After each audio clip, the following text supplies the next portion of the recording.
The neighborhood seemed quiet, too quiet. The kind of quiet that makes people forget there are predators lurking in broad daylight. Jacob Weiss watched from behind his curtains as the young thief approached his porch for the third time that week. The cocky smirk, the arrogant swagger, the complete disregard for consequences. This 20-something punk had no idea that the helpless old man he was targeting had spent 30 years hunting terrorists across 3 continents. What started as petty theft was about to become the biggest mistake of this criminal's life. Because Jacob Weiss wasn't just any 72-year-old retiree shuffling around his Phoenix suburban home. He was a ghost from Israel's most elite intelligence agency, a man who had orchestrated operations that toppled regimes, extracted hostages from impossible situations, and eliminated threats that kept world leaders awake at night. And now he was bored. Dangerously bored. When Marcus Donnelly started stealing packages from Jacob's doorstep, he thought he'd found an easy mark. An isolated old man, no family around, probably half-blind and too slow to catch him. Marcus would grab the boxes, laugh at the security camera, and even mock Jacob to his face during their accidental encounters at the local grocery store. But what Marcus didn't know was that every theft, every taunt, every arrogant gesture was being catalogued, analyzed, weaponized. Jacob wasn't calling the police. He had something far more educational in mind. What happens when a master manipulator decides to teach a lesson? What happens when decades of psychological warfare training get unleashed on a small-time criminal who thinks he's untouchable?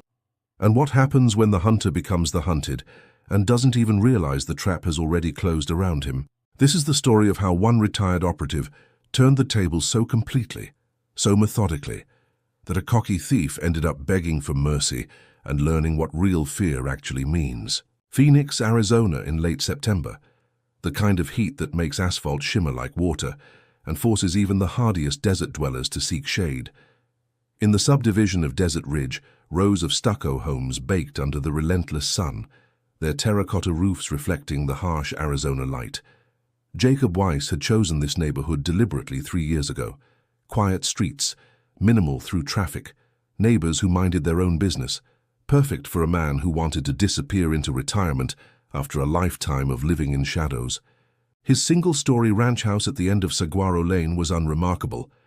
Beige exterior, small, well-maintained yard with desert landscaping, a covered porch where packages were left daily. To anyone passing by, it looked like the home of just another retiree killing time in the Valley of the Sun. But appearances, as Jacob had learned over 3 decades, were always deceiving. He stood at his kitchen window, coffee in hand, watching the mail truck make its rounds. His fingers, weathered but steady, tapped a familiar rhythm on the ceramic mug, a habit from the old days. Counting, always counting, timing everything. The truck stopped at his mailbox. The driver, a pleasant woman named Rosa who always waved, left a medium-sized box on his porch. She gave her customary wave toward the house, not knowing whether the old man was watching. Jacob raised his mug slightly, a ghost of acknowledgement. 3 minutes and 47 seconds later, right on schedule, a beat-up Honda Civic rolled slowly down the street. Marcus Donnelly. Jacob had been studying him for 2 weeks now. 26 years old, high school dropout, worked sporadically at a warehouse across town when he bothered showing up, rented a dumpy apartment in Maryvale with 2 roommates who were equally unmotivated. His criminal record was a tapestry of poor decisions: shoplifting at 19, possession of stolen property at 21, petty theft at 23, each offense just serious enough to get noticed, but not serious enough for real jail time. A small-time operator who thought he was clever. The Honda pulled up 2 houses down. Marcus sat there for a moment, checking his phone, projecting the image of someone just parked and minding his own business. But Jacob saw what others missed: the quick glances up and down the street, the way his eyes locked onto Jacob's porch, the slight lean forward in anticipation. Predictable, sloppy, amateur. Marcus climbed out of his car wearing gym shorts and a faded Phoenix Suns tank top. He stretched elaborately, as if he'd just finished a workout. Another amateur move, creating a reason to be there. He walked casually toward Jacob's house, hands in his pockets, head bobbing slightly to whatever music played in his earbuds. Jacob set down his coffee and moved to a better vantage point. His living room window, partially obscured by blinds, gave him a perfect view. Marcus approached the porch with practiced nonchalance. A quick look around, a faster grab. The box disappeared under his arm, and he was already turning back toward his car. The whole operation took less than 12 seconds. But then Marcus did something that made Jacob's jaw tighten. He stopped, turned back toward the house, and waved at the security camera above the door with an exaggerated, mocking gesture. A big smile, a little bow. Then he brought his hand to his temple in a mock salute before sauntering back to his car. The disrespect was intentional. The arrogance was palpable. Jacob watched the Honda disappear around the corner. His expression remained neutral, but something cold flickered in his pale blue eyes. Something that hadn't been there in years. A familiar feeling from decades past. The mental shift from observer to operator. He picked up his phone and opened a secure app that looked like a weather tracker to anyone who might glance at his screen. But the data displayed wasn't about temperatures and precipitation. It was a detailed log he'd been maintaining. Times, patterns, associates, vehicle registration, known addresses. Marcus's digital footprint, such as it was, laid out in organized rows. Jacob added today's incident to the file. Box number 3. Estimated value $47. A set of gardening tools he'd ordered specifically because they were worthless to him but appealing enough for Marcus to take. Everything was bait. Everything was a test. That evening, Jacob made his usual trip to the Safeway on Tatum Boulevard. He moved slowly through the aisles, pushing his cart with the slight shuffle of someone whose knees weren't what they used to be. A few neighbors nodded politely.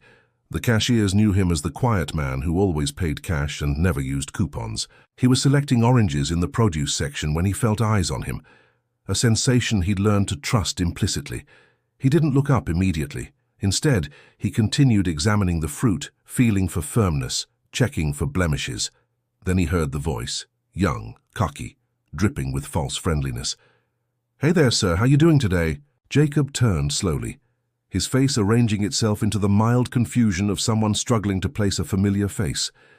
Marcus stood 3 feet away, that same infuriating smirk playing at his lips. Up close, Jacob could see more details. A small scar above his left eyebrow, tattoos creeping up his neck, the restless energy of someone who'd never learned patience. "I'm well, thank you," Jacob replied, his voice carrying the slight accent of someone who'd learned English later in life. He'd been in America for over 4 decades, but he'd never completely lost the traces of his native Hebrew. "Do I know you?" Marcus's grin widened. "Oh, I don't think so. I just live in the neighborhood. Thought I'd say hello. You live over on Saguaro, right? I've seen you around." "Yes, that's right." Jacob's face remained pleasantly neutral. "It's a nice area. Quiet." "Yeah, real quiet." Marcus leaned against the produce display, completely at ease. "Must get lonely, though, living alone in that big house. I notice you don't get many visitors." There it was, the probing, the assessment. Marcus was checking to see if Jacob had noticed the thefts, if he had family who might ask questions, if he was truly as isolated as he appeared.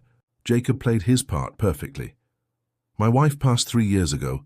Our daughter lives in Seattle. She's very busy with her own family." All true statements, which made them easier to deliver convincingly. "But I keep myself occupied. Gardening, reading, the occasional online shopping." That last line made Marcus's eyes light up for just a fraction of a second, confirmation that the packages were worth targeting. "That's nice," Marcus said. "Well, you take care, old-timer. Watch out for those porch pirates.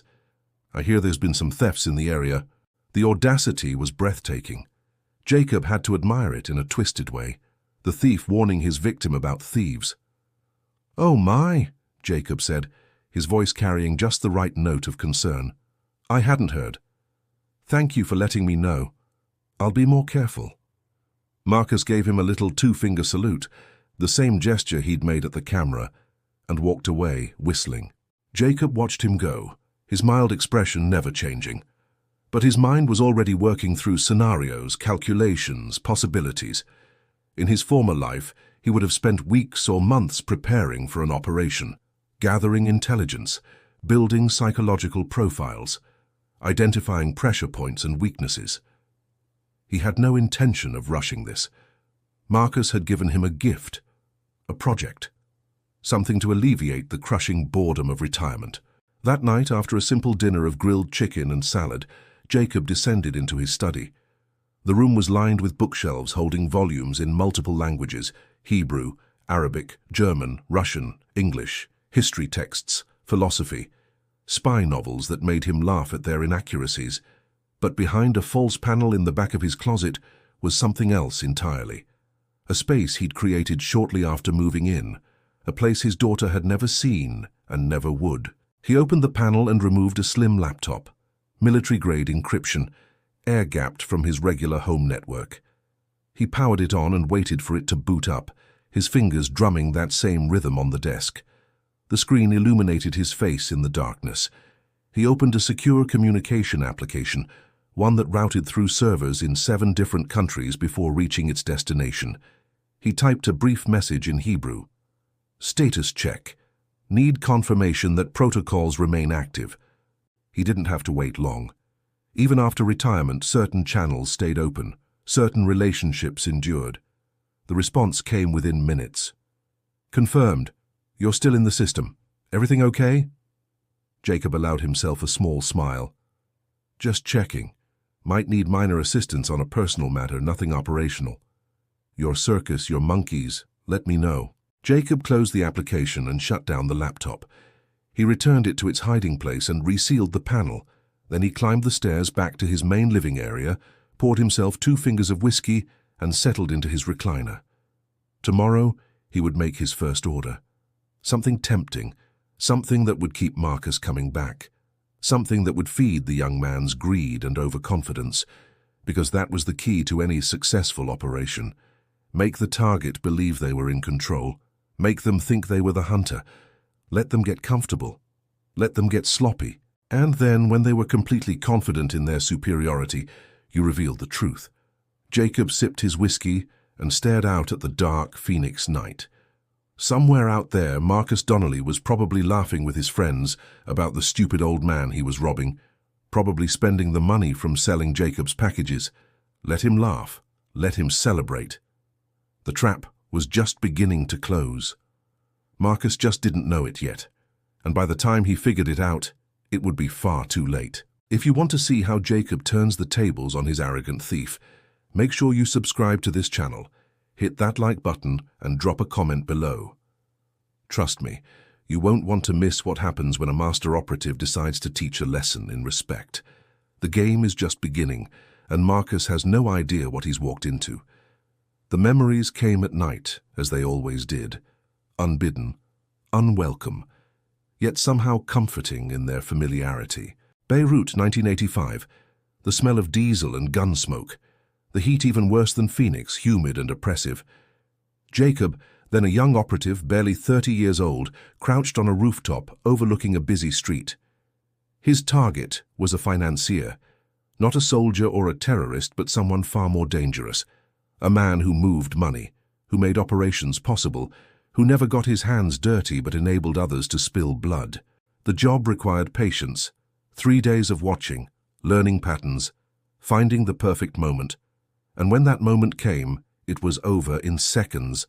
A tranquilizer dart, a van, an extraction so clean that the financier's own security team didn't realize anything was wrong until their boss was already on a plane to Tel Aviv. Nobody died that day, but the intelligence extracted from that one man prevented dozens of attacks, saved hundreds of lives. Operations like that one never made headlines. Success in the intelligence world was measured by what didn't happen, not by what did. Jacob opened his eyes, the memory fading back into the shadows where it lived. His bedroom was dark except for the green glow of his alarm clock. 4:37 in the morning. He rarely slept past 5 anymore.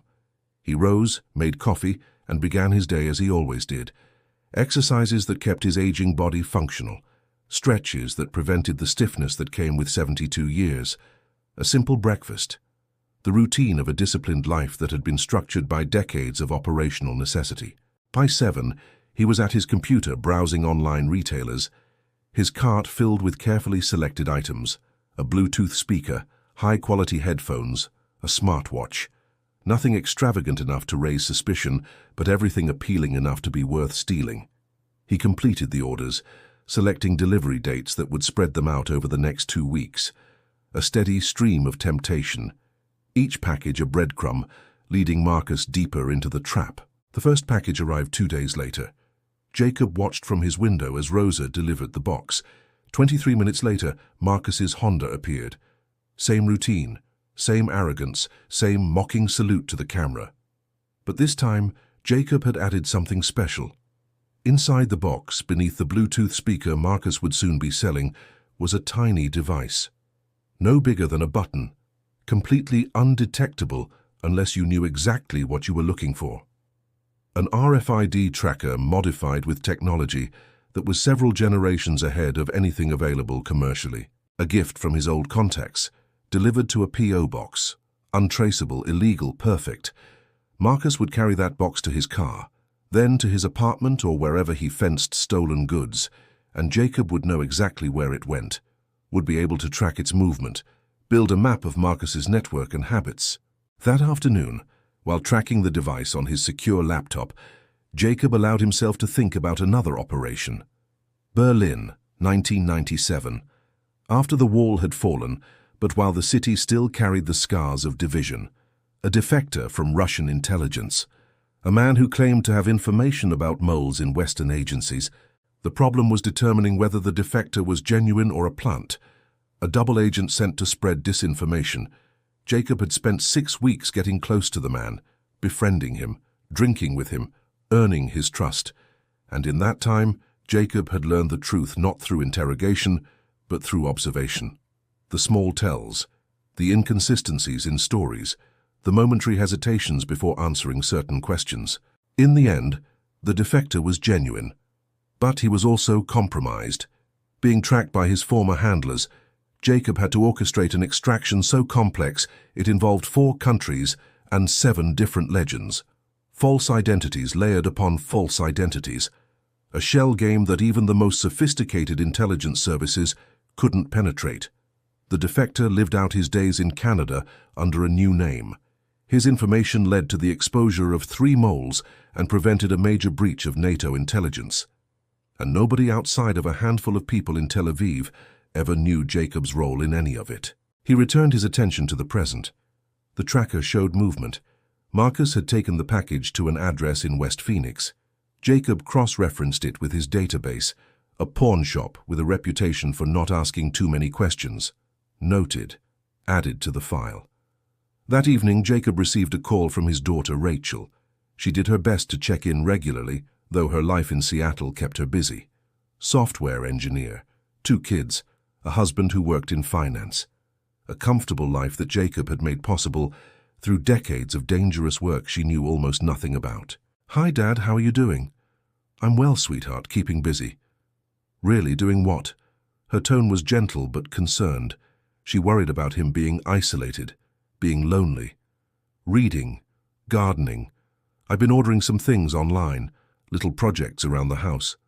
"That's good. I worry about you there all alone." "Don't worry about me. I'm old, not helpless." They talked for 20 minutes.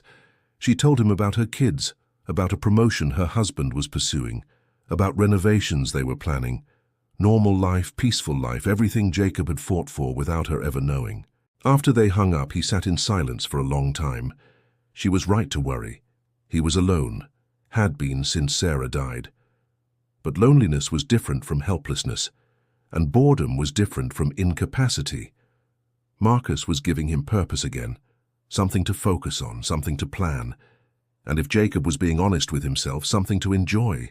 The packages continued arriving. Each one disappeared within hours. Each one contained another tracker or marker.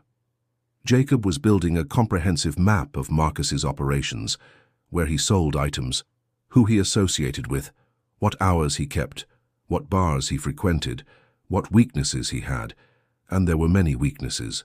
Marcus gambled, small-time betting on sports, usually lost more than he won.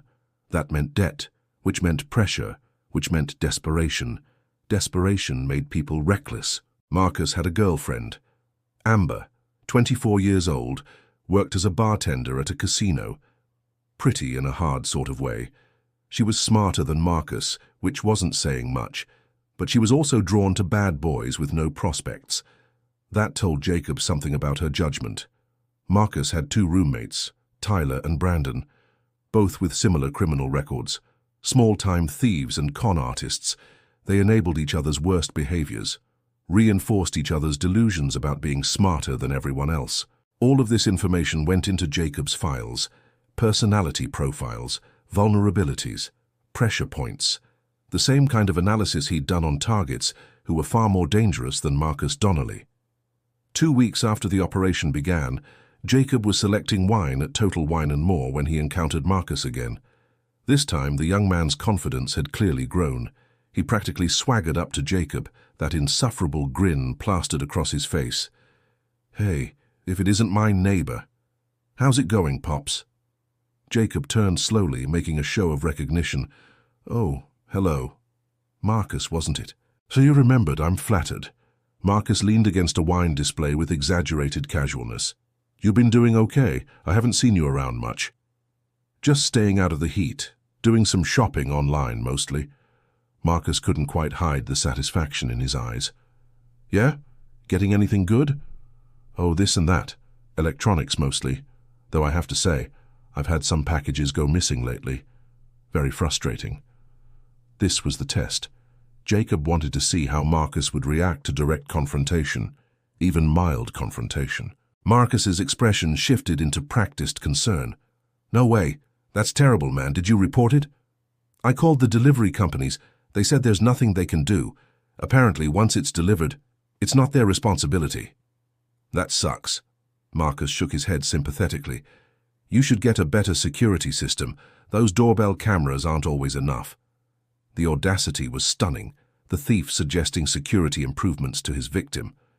"Perhaps you're right," Jacob said softly, "though at my age I'm not sure I'd even know how to use anything more sophisticated." "Now you seem pretty sharp to me." Marcus clapped him on the shoulder, a gesture far too familiar. "Anyway, I gotta run. You take care of yourself, and seriously, be more careful with those packages." Jacob watched him leave, maintaining his mild expression until Marcus was completely out of sight. Then he selected a bottle of Chianti, paid, and drove home. That night, he made another call to his old contact. "I need you to plant something for me. Nothing dangerous, just information. Can you route it through the usual channels?" "What kind of information?" "A rumor about a lonely old immigrant who came to America with his family's valuables, jewelry, gold. Nothing that could be verified, but specific enough to be believable." There was a pause. "You're running a sting," in a manner of speaking. "This is about those package thefts Rachel mentioned when I talked to her last month, isn't it?" Jacob smiled. He'd forgotten that his old handler still kept in touch with his daughter, not in any official capacity, just as a family friend. Someone who'd been at Sarah's funeral and checked in occasionally. "She talks about me. She worries about you. Says you seem disconnected. I told her you were probably just adjusting, but now I see you're doing what you always did, finding problems to solve. This particular problem made the mistake of mocking me." His contact laughed. "All right, I'll plant your rumor. Where do you want it to surface?" "Somewhere it'll trickle down to small-time criminals, a pawn shop owner, maybe a fence, somewhere that a young man with big ambitions and small brains might hear it." "Consider it done. Though, Jacob, don't do anything that'll make me have to explain to Rachel why her father's in jail." "I'm insulted. When have I ever been caught?" "There's always a first time." Jacob ended the call and poured himself another whiskey. 2 fingers. Never more. Discipline extended to every aspect of life. He thought about Marcus, about the arrogance, about the disrespect. In truth, the packages weren't the real issue.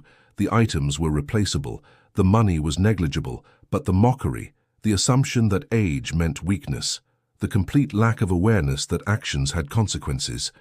That was what bothered Jacob. That was what had activated something he thought he'd retired along with his operational status. In his old life, he'd dealt with terrorists, with fanatics who wanted to kill indiscriminately, with criminals who trafficked in human misery. Marcus was nothing compared to them, a small-time thief, a petty annoyance. But he represented something that Jacob couldn't abide. The belief that the weak and elderly were acceptable targets, that respect was optional, that consequences were for other people. Jacob had spent a lifetime teaching hard lessons to dangerous people. One more lesson, he decided, wouldn't hurt.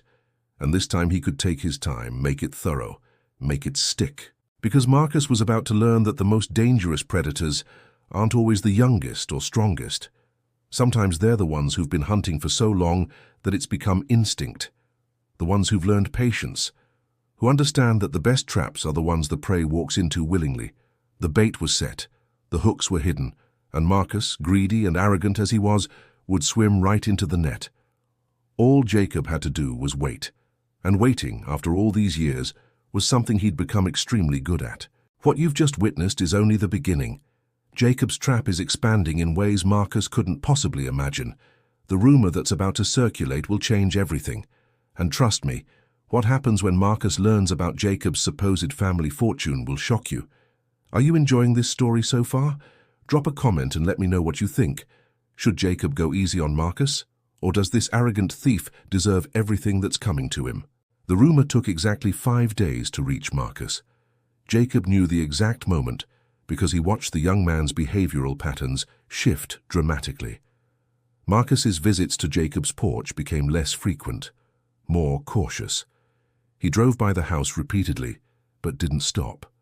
He was observing, planning, waiting for something bigger. The rumor, as Jacob had designed it, was perfect, specific enough to be believable, vague enough to encourage investigation. A retired Israeli immigrant living alone in Phoenix. A man who'd worked for the government back in the old country, who'd brought family valuables to America when he emigrated. Jewelry that had belonged to his grandmother, gold coins, historical documents that might be worth something to collectors. Nothing flashy, nothing that screamed wealth. Just the kind of modest fortune an old man might have tucked away in his house, hidden where no one would think to look. Jacob had learned long ago that the best lies were built on truth. He was Israeli. He had worked for the government. He was a retired immigrant. Every verifiable fact supported the story. The fictional elements slipped in seamlessly because they were surrounded by reality. The pawnshop owner who'd been buying Marcus's stolen goods was the initial vector, a man named Eddie Marquez who operated out of a strip mall and had contacts throughout Phoenix's criminal underworld. Jacob's old handler had arranged for Eddie to receive the information through a seemingly unrelated conversation with one of his regular customers, a fence who handled estate sales. From Eddie, the information would naturally flow to his clients, including young thieves looking for their next score. Jacob monitored Marcus's digital footprint more aggressively now. The young man had increased his internet searches, looking up estate valuations, trying to research Jacob's background, finding only surface information. A naturalized citizen, widowed, retired. Nothing that raised flags. Nothing that suggested anything other than an ordinary old man. Perfect. On day 7 after planting the rumor, Jacob made his move. He ordered something very specific, an old-fashioned safe, not a modern electronic one, but a vintage model from the 1960s, heavy, requiring combination entry. The kind of safe that looked like it might contain something valuable, something worth protecting. He arranged for delivery during Marcus's usual surveillance window. The box was enormous. It took 2 delivery men to maneuver it onto Jacob's porch. They knocked loudly, waited, and when Jacob didn't answer immediately, they left it there. Jacob, watching from his window, gave it 15 minutes. Then he opened his front door, looked at the massive box with apparent surprise, and scratched his head in confusion. He tugged at it experimentally, gave up almost immediately, and retreated back inside. He left it there, sitting on his porch, an obvious target. 28 minutes later, Marcus's Honda appeared, but this time he wasn't alone.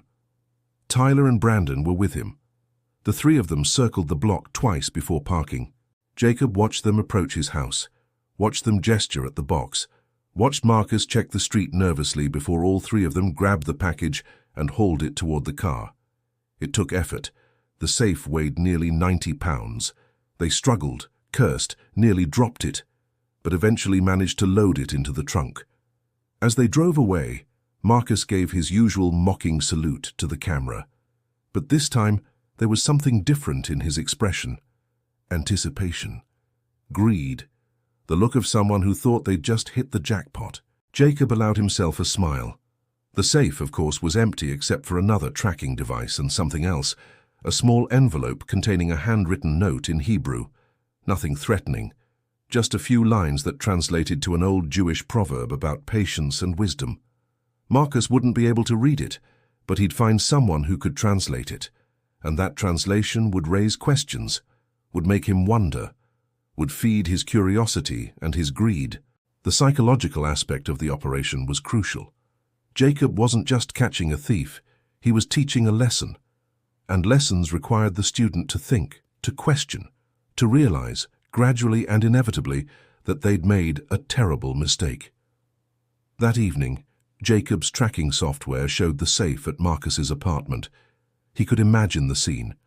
The three young men crowded around it, trying combinations, eventually using tools to force it open, the confusion when they found it empty. The envelope, the foreign writing. He gave it 2 hours before he implemented the next phase. His phone rang. The call was from a blocked number. Jacob answered. "Yes?" "Mr. Weiss?" The voice was female, professional. "This is Detective Sarah Chen with the Phoenix Police Department. I'm calling about a package theft report filed by one of your neighbors. They mentioned you might have experienced similar issues." Jacob's expression remained neutral, even though no one could see him. "Oh, no one has contacted me about this." "I understand. Would you have time to answer a few questions? I'm conducting a neighborhood investigation into a pattern of thefts." "Of course, though I should mention I haven't filed any reports myself." "That's fine. Sometimes victims don't realize multiple incidents are connected. Would tomorrow afternoon work for you?" They arranged a time. Jacob ended the call and immediately opened his secure laptop. He sent a brief message to his old contact. "Very subtle. I appreciate the touch with the female detective. More disarming." The response came quickly. "She's real, by the way, an actual detective. Just happened to be working a case in your area. I simply made sure she was aware of the pattern. Everything from here is legitimate police work." "Even better." Jacob closed the laptop. This was the beauty of the plan. He wasn't fabricating evidence or manipulating the legal system. He was simply ensuring that legitimate authorities were looking in the right direction at the right time. Everything else would unfold naturally. The next afternoon, Detective Chen arrived as scheduled. She was in her mid-30s, professional demeanor, sharp eyes that took in details most people missed. Jacob recognized a fellow observer immediately. They sat in his living room. She asked questions about his security setup, his missing packages, his interactions with neighbors. Jacob answered honestly, playing the part of a concerned but somewhat confused elderly resident. "Have you noticed anyone suspicious in the area?" she asked. "Well, there is a young man I've encountered a few times. Marcus something. Very friendly, though perhaps overly so. He mentioned the thefts to me at the grocery store, warned me to be careful." Detective Chen made a note. "Did he seem genuinely concerned?" "I suppose, though I wondered how he knew about the thefts if I hadn't reported them, and they weren't in the news." Her eyes flickered with interest. "That's an excellent observation, Mr. Weiss." "I read a lot of detective novels," Jacob said with a self-deprecating smile. "Probably overthinking things. In my experience, instincts are usually right. Do you know Marcus's last name?" "I'm afraid not, but I've seen his car. A Honda Civic, gray or silver. It has a dent in the passenger side door." More notes. "Very observant for someone who claims to be overthinking." Jacob shrugged. "When you live alone, you notice things." After Detective Chen left, Jacob felt a small pang of regret. He was drawing legitimate law enforcement into his operation, but he consoled himself with the fact that Marcus was genuinely guilty. The police investigation would simply accelerate what was already inevitable. Over the next week, Jacob escalated the psychological pressure on Marcus through indirect means. More packages arrived, but these were different. Books about intelligence services, spy memoirs, biographies of famous operatives. Titles that would be visible on his doorstep before Marcus stole them. Titles that would raise questions. He also arranged for very specific mail to arrive. Letters from Israeli cultural organizations, a renewal notice for a subscription to a magazine about Middle Eastern history, bills from a security company for services that Jacob didn't actually use, but which created the appearance of sophisticated home monitoring. All of this was visible from the street. All of it would register in Marcus's increasingly paranoid mind. The brilliant aspect was that none of it was threatening.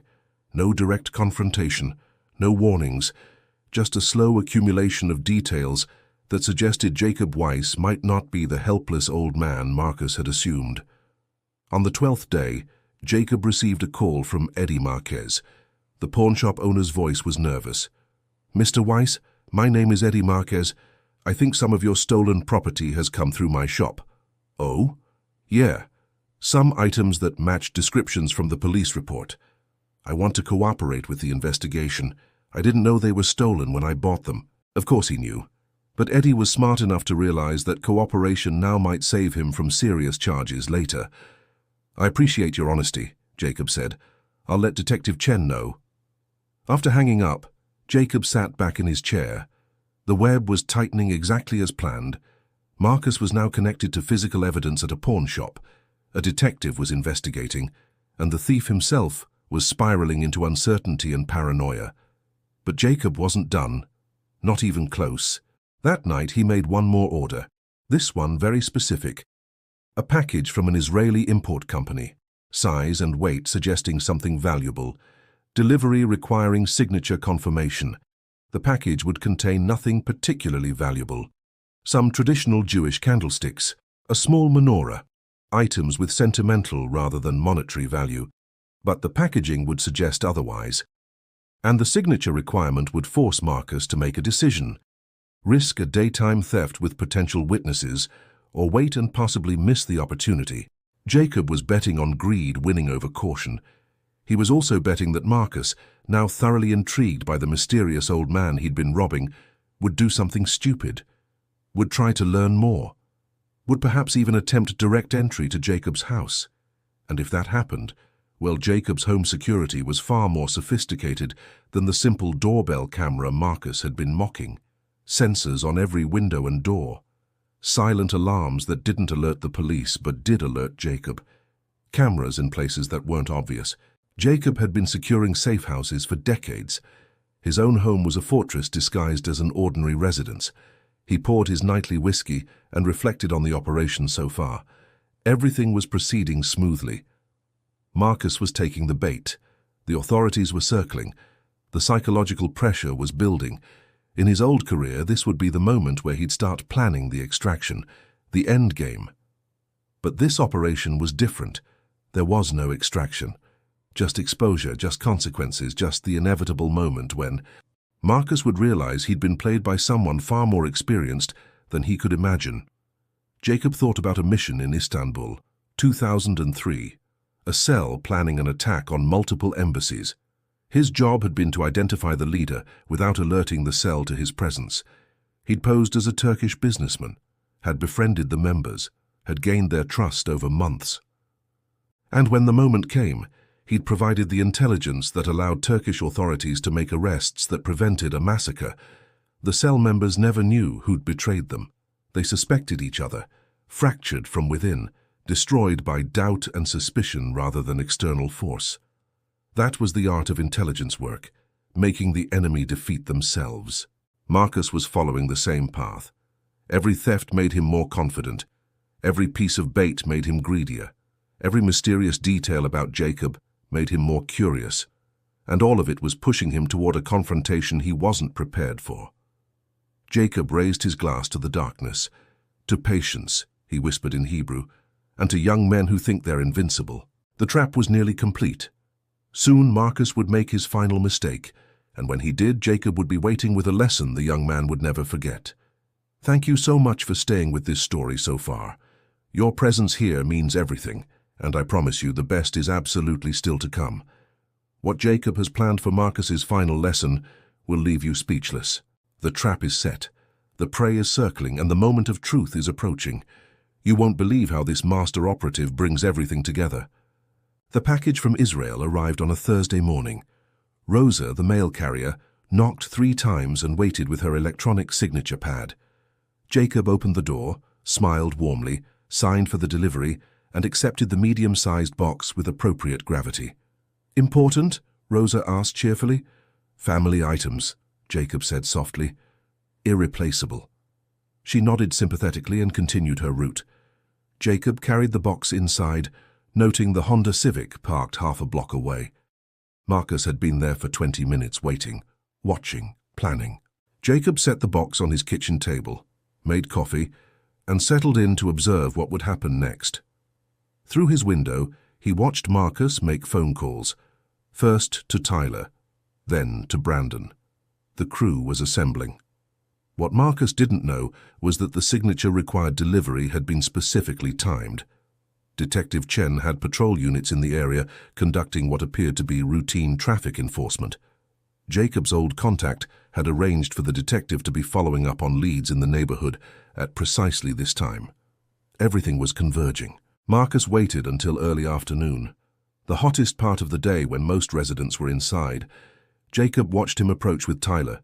Brandon remained in the car, engine running. They'd graduated to more sophisticated tactics, an actual getaway driver. But this time they didn't just grab the package. Marcus tried the front door, found it locked, moved to a side window, examined it carefully. He was considering breaking in, escalating from theft to burglary. Jacob had anticipated this. The window Marcus was examining had a sensor that would trigger a silent alarm. Not to the police, to Jacob's phone, and to something else. Marcus produced a small pry bar from his backpack. He looked around nervously, then began working at the window frame. The old aluminum frame gave way with minimal effort. Marcus pushed the window open and started to climb through. The alarm triggered. Jacob's phone buzzed. He pressed a button on an app that looked like a home automation controller. Throughout the house, cameras began recording with military-grade clarity. Audio sensors activated. Everything was being documented with the kind of fidelity that would be admissible in any court. Marcus tumbled through the window into Jacob's spare bedroom. Tyler followed. They stood there for a moment, 2 young men in their early 20s, eyes adjusting to the dimmer interior, adrenaline clearly pumping. "Quick, man," Tyler whispered. "Find the package and let's go." They moved through the house with the clumsy urgency of amateur criminals. Jacob, sitting in his study with the door closed, listened to them through wireless earbuds connected to his security system. He tracked their movement through his home via small monitors. Every action documented, every word recorded. They found the Israeli package in the kitchen. Marcus grabbed it, shook it, felt its weight. His expression showed satisfaction. Then, curiosity overcame caution. He pulled out a pocket knife and cut through the tape. The candlesticks and menorah tumbled onto Jacob's kitchen table. Marcus's face fell. "What the hell? This is junk." "Maybe there's more," Tyler said. "Old people hide stuff. Check the bedroom." This was the line Jacob had been waiting for them to cross, moving from stealing visible packages to actively searching his home. The legal distinction was significant. The psychological violation was immense. He listened as they tore through his bedroom, opening drawers, checking closets, finding nothing of value because Jacob kept nothing valuable in obvious places. His actual documents and items of importance were in a climate-controlled safe deposit box at a bank. "There's got to be something," Marcus's voice was rising, frustration bleeding through. "Eddie said this guy came from Israel with family valuables, gold, jewelry. It's got to be here. Maybe it's in the walls or under the floors. We don't have time for that. Let's grab what we can and bail." They took the menorah, some electronics from the living room, a laptop that contained nothing Jacob cared about, amateur hour theft, impulsive and sloppy. As they climbed back out the window, Jacob made his move. He emerged from his study, walked calmly to his front door and opened it, stepped out onto his porch. Marcus and Tyler were just rounding the corner of the house when they saw him. The look on Marcus's face was priceless. Shock, confusion, fear. The old man he'd been tormenting was standing there, calm and composed, looking directly at him. "Hello, Marcus," Jacob said softly. I think we need to have a conversation. Marcus froze. Tyler bolted for the car. Brandon, seeing the situation deteriorating, started the engine. But Marcus stood there, caught between running and confronting the old man he'd underestimated so thoroughly. "I don't know what you're talking about," Marcus stammered. "We were just—" "Breaking into my home," Jacob finished. "Yes, I'm aware. I've been aware of everything you've been doing for weeks now." That's when Detective Chen's vehicle pulled up, followed by 2 patrol cars. The timing wasn't coincidental. Jacob had sent her a brief text the moment Marcus entered his window. One word: now. The look of absolute terror on Marcus's face as police emerged from their vehicles was everything Jacob had been working toward. The realization, the sudden understanding that he'd been completely outmaneuvered, that the prey he'd been hunting was actually the predator. Tyler and Brandon tried to drive away. They made it half a block before a patrol car blocked their path. Within minutes, all 3 young men were in handcuffs. Detective Chen approached Jacob with professional concern. "Mr. Weiss, are you all right?" "I'm fine, Detective. Thank you for your quick response. We have them on breaking and entering, possibly more charges pending. Can you come to the station to make a formal statement?" "Of course." As the police searched Marcus's vehicle, they found the items stolen from Jacob's home, plus several other packages from previous thefts, physical evidence, documented crimes, multiple charges. Marcus, sitting in the back of a patrol car, stared at Jacob with an expression of complete bewilderment. How had the helpless old man orchestrated this? How had he known? How had everything gone so wrong so fast? Jacob met his eyes for just a moment, long enough to convey a simple message: you never had a chance. At the police station, Jacob provided his statement with the precision of someone who'd written countless intelligence reports. Times, dates, descriptions, evidence. He provided video footage from his security system that showed Marcus breaking in, searching his home, stealing his possessions. Detective Chen reviewed the footage with professional appreciation. "This is incredibly detailed, Mr. Weiss. Your security setup is more sophisticated than most businesses." "I value my privacy and safety," Jacob said simply. "When I realized someone was targeting me, I took precautions. Most people would have just called us immediately. I'm old-fashioned. I wanted to be certain before wasting police resources." She didn't quite believe him. Jacob could see it in her eyes. She suspected there was more to the story. But all the evidence was legitimate. His actions were legal, his documentation was thorough. She had no reason to dig deeper.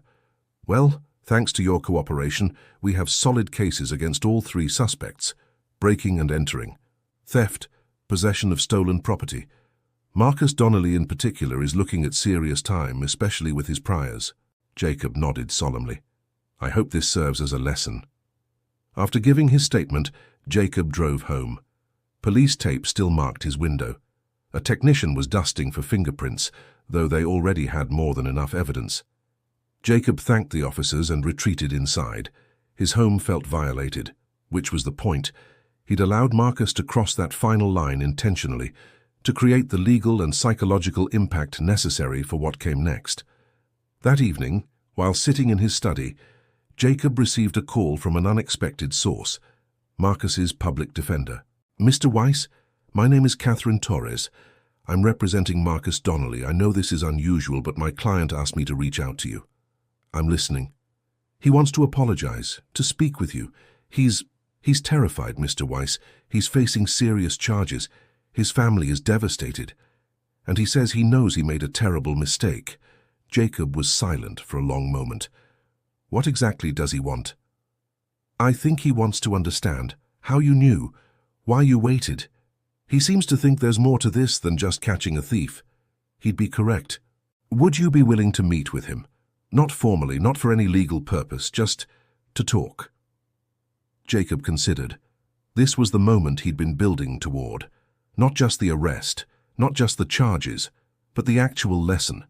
The moment of understanding that would hopefully change Marcus's trajectory. "Yes," Jacob said, "I'll meet with him, but on my terms, at the detention center. With you present, tomorrow." The next day, Jacob walked into the Maricopa County Jail's visitor area. He'd been in countless interrogation rooms and detention facilities around the world. This one was cleaner than most. Marcus sat at a metal table wearing an orange jumpsuit, his hands folded, his usual arrogance completely gone.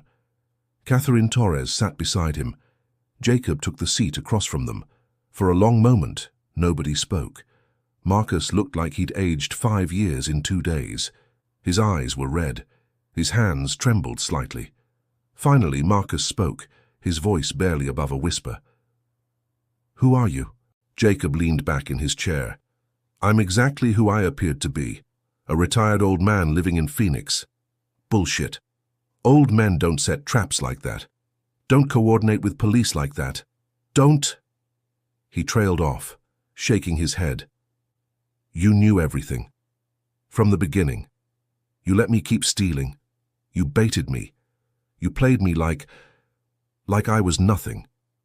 "You played yourself," Jacob said calmly. "I simply gave you opportunities to make choices. You chose poorly, repeatedly." "Were you a cop?" "No." "Military?"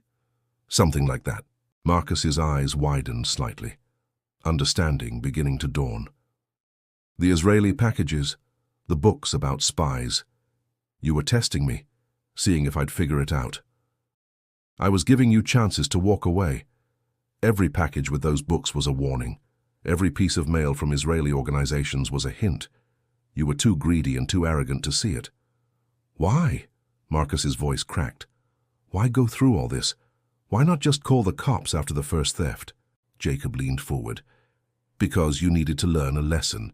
Not just about stealing, about respect, about underestimating people, about consequences." "I'm going to prison."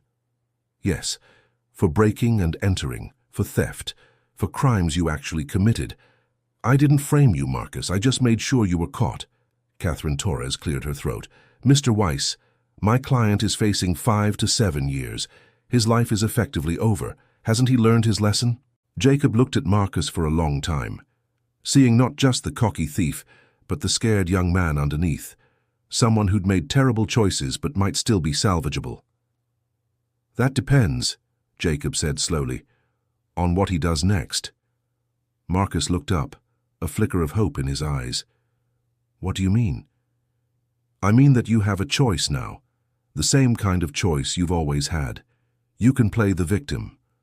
Blame me, blame the system, blame your upbringing or your circumstances. You can serve your time and come out even more bitter and resentful. Or what? Or you can understand what really happened here. You targeted someone you thought was weak. You were wrong. You escalated from petty theft to breaking and entering. You made choices that had consequences. And now you have an opportunity that most criminals never get." "What opportunity?" "To change, genuinely change. To use this experience as the wake-up call you desperately need." Marcus shook his head bitterly. "Easy for you to say. You're not the one going to prison." "You're right, I'm not. Because I made different choices. Because when I was young and thought I knew everything, I had people in my life who taught me hard lessons before those lessons destroyed me." "So this is you teaching me a lesson? Ruining my life?" "No," Jacob said firmly. "You ruined your life. I just made sure you couldn't keep ruining other people's lives in the process." The conversation continued for another 30 minutes. Jacob explained, without revealing specifics of his past, how he'd tracked Marcus, how he'd built the case, how every piece had fallen into place because Marcus had been predictable and sloppy. As they talked, Marcus's anger gradually transformed into something else. Shame, understanding, the beginning of accountability. Before leaving, Jacob made Marcus an offer. One that surprised even Catherine Torres. But that offer and Marcus's response would determine everything that came next. The story is almost at its conclusion, but you need to stay until the very end to understand how this incredible game of cat and mouse finally resolves. If you've watched this far, you're clearly enjoying this journey, so make sure you subscribe and hit that like button. You won't want to miss the final chapter, where Jacob reveals his ultimate plan for Marcus. And trust me, what happens next will restore your faith in justice and redemption. Jacob's offer was simple and devastating in its implications. "I'm not going to testify against you," Jacob said. Marcus blinked. Catherine Torres sat up straighter. Excuse me? I'm withdrawing my complaint. I'm telling the prosecutor that I don't wish to pursue charges for the package thefts. Only the breaking and entering. That charge stands because you crossed a line that requires consequences.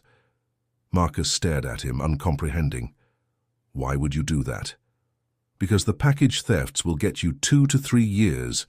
The breaking and entering will get you 18 months, possibly less with good behavior. The difference is significant. I don't understand. Jacob folded his hands on the table. I watched you for weeks, Marcus. I studied you. I know things about you that you haven't told your lawyer. I know about your gambling debts, about your girlfriend who's smarter than you but stuck in her own cycle, about your friends who drag you down. I know about your mother who lives in Tucson and worries about you constantly but doesn't know how to help. Marcus's eyes widened. The invasion of privacy was shocking, but it also proved Jacob's point about how thoroughly he'd been outmaneuvered. Here's what I'm offering, Jacob continued. Reduced charges, a shorter sentence, and when you get out, a job. A job? Doing what? Working for a security company. I have contacts. They hire people with criminal backgrounds specifically because they understand how criminals think. You'll start at the bottom. Warehouse work initially. But if you prove yourself, there's opportunity for advancement. Catherine Torres was taking notes frantically. This is highly unusual, Mr. Weiss. I'm an unusual person, and this is an unusual situation. Marcus shook his head, suspicion returning. Why? Why would you help me? I stole from you. I mocked you. I broke into your house. Because I've seen what happens to young men who go into prison bitter and come out worse. The system isn't designed for rehabilitation. It's designed for punishment. You'll serve time. You'll lose years of your life. But what you do with those years and what you do afterward is up to you. And if I say no, then I testify to every package theft, every incident, every piece of evidence I've collected. You'll get the maximum sentence. You'll serve 5 to 7 years. You'll come out in your mid-30s with no prospects and even more anger.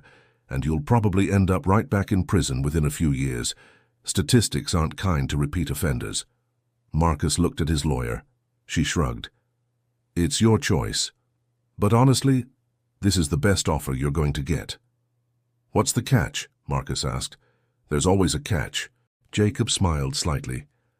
The catch is that you have to actually change. This isn't a free pass. This isn't me letting you off easy. You'll still serve time. You'll still have a criminal record. But you'll have a chance. One chance. If you waste it, there won't be a second one. And how do I prove I've changed? By making different choices, by taking responsibility, by showing up every day and doing the work, even when it's hard, even when it's boring, even when you'd rather do something else. Marcus was quiet for a long time. Jacob could see the internal struggle, the pride that wanted to reject help, the pragmatism that recognized a lifeline, the fear of trusting someone who'd already proven capable of manipulating him completely. Finally, Marcus spoke. Why do you even care? Jacob's expression softened slightly. Because I'm 72 years old. I've seen a lot of the world. I've done things I'm proud of and things I'm not. And at this point in my life, I'm more interested in building something than destroying something. You're young enough to change, dumb enough to have made terrible mistakes, but possibly smart enough to learn from them. You don't know me. I know you better than you think. I know you're not stupid, just impulsive. I know you're not evil, just selfish.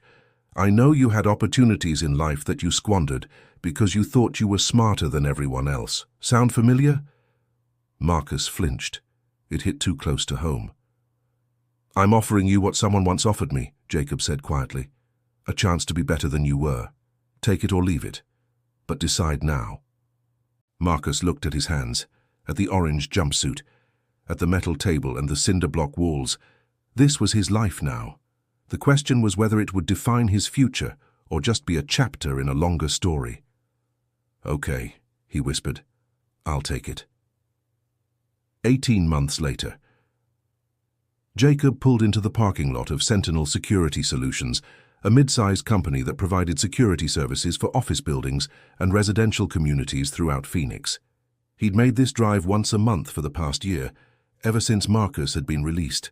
Inside the warehouse, he found Marcus unloading boxes from a truck. The young man was leaner now, Prison had a way of stripping away softness, but there was something else different about him. A focus, a deliberateness in his movements. Marcus saw Jacob and set down the box he was carrying. He walked over, wiping sweat from his forehead. "Mr. Weiss." "Marcus, how are you?" "Good. Tired.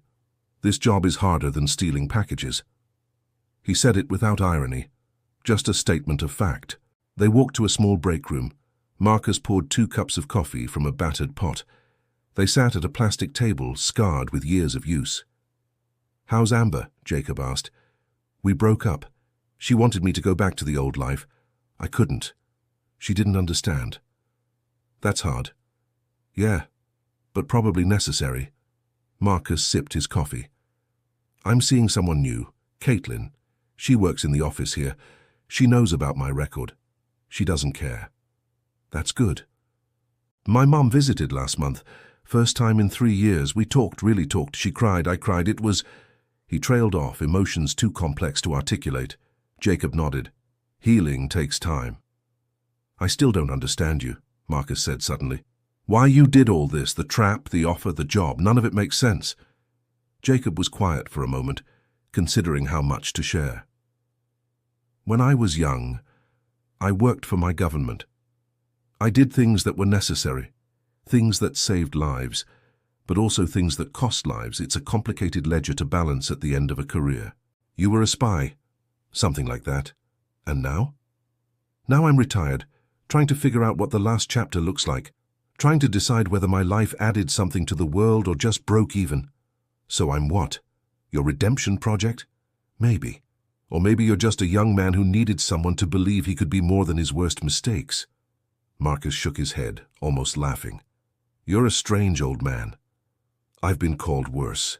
They sat in comfortable silence for a few minutes. The warehouse hummed with activity around them, forklifts moving, workers calling to each other, the normal sounds of honest work. "I got promoted," Marcus said suddenly. "Starting next month, shift supervisor, training new hires." Jacob felt genuine pleasure at the news. "That's excellent. Well-deserved." "It's weird, teaching people to do things right, being responsible for them. I keep thinking about how I used to be, how I'd have laughed at this version of myself. The person who would have laughed doesn't exist anymore. Sometimes I still feel like him. Sometimes I want to take shortcuts to scheme old habits. That's normal. Growth isn't linear. It's choosing the right path even when the wrong path is easier. You're doing that every day." Marcus looked at Jacob with something like affection. "You know what the weirdest part is? I'm grateful for the trap, for getting caught, for all of it. If you'd just called the cops immediately, I'd have gotten a slap on the wrist, would have kept going. Eventually would have done something that got me killed or locked up for life. I know." "You knew that then?" "I suspected. I've seen a lot of young men like you. The ones who get stopped early sometimes survive, the ones who don't usually end badly." "Thank you." Marcus said it simply, sincerely. Jacob raised his coffee cup in a small toast. "Thank yourself. You did the work. I just pointed you in a direction." They finished their coffee. Jacob promised to visit again next month. Marcus returned to his boxes, and Jacob drove home through the Phoenix afternoon heat, feeling something he hadn't felt in years. Purpose, not the adrenaline-fueled purpose of his operational days, but something quieter, more sustainable. The satisfaction of knowing that sometimes the best way to defeat an enemy was to turn them into an ally. 3 years after that conversation, Jacob sat in his backyard enjoying the slightly cooler air of an October evening. His phone rang. Rachel's number. "Hi, sweetheart." "Hi, Dad, I have news." "Good news, I hope?" "We're moving, back to Phoenix. David got transferred. The kids are excited to be closer to their grandfather." Jacob felt emotion tighten his throat. "That's wonderful. I know you've been lonely. I'm sorry I haven't been there more." "Don't apologize, you have your own life, but I'm thrilled you'll be closer." They talked for another 20 minutes, making plans. Rachel mentioned she'd been in touch with some of his old friends, people he'd worked with decades ago. A few were planning a reunion of sorts, a dinner for aging operatives who'd served together and lived to talk about it. After hanging up, Jacob sat in the growing darkness, reflecting on the strange turn his life had taken. He'd spent decades protecting strangers. Now, in retirement, he'd made a project of saving one stupid young man from himself. He thought about Marcus, about the transformation he'd witnessed, about the letter Marcus had sent him last month, thanking him again and sharing that he'd enrolled in community college, criminal justice. He wanted to work with at-risk youth. The irony wasn't lost on Jacob. The thief becoming the counselor, the predator becoming the protector. His phone buzzed. A text message from an unknown number. "Mr. Weiss, it's Marcus. I know it's late, but I wanted to share something. I just got accepted to Arizona State University. Full-time. They have a program for people with criminal records who want to work in rehabilitation services. I start in January. Couldn't have done any of this without you. Thank you for seeing something in me that I couldn't see in myself." Jacob typed a response. "Proud of you. Keep going. The best is yet to come." He sent it and set down his phone, looked up at the stars visible despite Phoenix's light pollution, thought about all the operations he'd run, all the successes and failures, all the lives saved and lost. In the end, maybe the most important mission had been the smallest one. Not preventing a terrorist attack or extracting a high-value target, but showing one young man that his story didn't have to end with the mistakes he'd made. That was the lesson Jacob had learned in his decades of service. The biggest victories weren't always the dramatic ones. Sometimes they were the quiet moments where one person gave another person a chance, where consequences were balanced with compassion, where justice included the possibility of redemption. Marcus had mocked the helpless old man while stealing packages. Then the retired operative's trap had snapped shut. But what Marcus discovered wasn't just punishment, it was possibility. And that, Jacob decided, was a better ending than simply destroying a young man's life would have been. He finished his whiskey, stood slowly, walked into his house and locked the door behind him. Tomorrow he'd call Rachel and finalize plans for her move. He'd check in with his old contacts and arrange that reunion dinner. He'd order some new books and continue his quiet retirement. But now that retirement had a different flavor, not the empty boredom of his first 3 years alone, but the satisfaction of knowing that his skills, honed over decades in the shadows, could still make a difference, could still change lives, could still teach lessons that mattered. The trap had worked, the lesson had stuck, and the young man who'd once laughed at the old man's helplessness had learned that age wasn't weakness, that patience was power, and that sometimes the most dangerous people were the ones who looked harmless. Marcus had learned those lessons the hard way, but he'd learned them, and in learning he'd given Jacob something unexpected, a reason to believe that even at 72, there was still good work to be done, still lives to touch, still wisdom to share. And that was enough. More than enough. It was everything. So there you have it. The story of how a retired operative taught a cocky young thief the most important lesson of his life, a lesson about respect, about consequences, about second chances that are earned, not given. What did you think of Jacob's approach? Was he too harsh? Too lenient? Should he have just called the police immediately, or was his psychological operation justified? I want to hear your thoughts in the comments below. And I want to know who you are. Tell me your name, what city and state you're watching from, and whether you believe in second chances for people who make serious mistakes. Your perspective matters, and I read every single comment. If you enjoyed this story, make sure you're subscribed to this channel. Hit that like button, and check out the next incredible story that's appearing on your screen right now. We have more amazing tales of justice, redemption, and people who prove that things aren't always what they seem. Thank you for joining me on this journey. Until next time, remember that everyone you meet is fighting a battle you know nothing about. Sometimes the person who looks weakest is actually the strongest. And sometimes the biggest victories come from giving people a chance to be better than they were. See you in the next story.